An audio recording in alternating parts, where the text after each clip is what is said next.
പണ്ട് പ്രഭാതങ്ങൾക്കൊപ്പം പാണപറമ്പിലെത്തി മുറ്റമടിക്കാറുണ്ടായിരുന്ന കൊച്ചുപെണ്ണിന്റെ ഓർമ്മയുടെ മുറ്റത്ത് പഴയ ആ കുട്ടിയാണ് മമ്മൂട്ടിയെന്നും.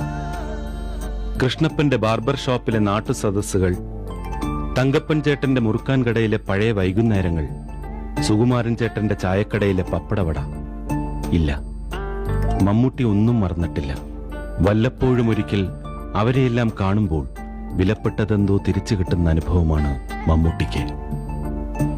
കണ്ടിട്ട് പഴയതുപോലെ തന്നെ മുടി കുഴപ്പമില്ല. എത്ര കാലം ഇവിടുന്ന് മുടി വെട്ടിട്ടുണ്ട്?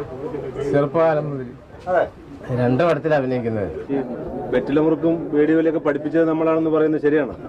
കുറച്ച് ശരിയാ. ഇവിടെ വന്ന് കച്ചവടം നടത്തുമായിരുന്നു. നടത്തും. അതെ. ഇപ്പൊ ആള് ഈ വലിയ സിനിമാ നടനൊക്കെ അവാർഡൊക്കെ കിട്ടിയപ്പോ എന്ത് തോന്നി? വളരെ സന്തോഷം തോന്നി. അതെ, ഏറ്റവും കൂടുതൽ സന്തോഷിച്ചത് ഞാനാ. അതെ.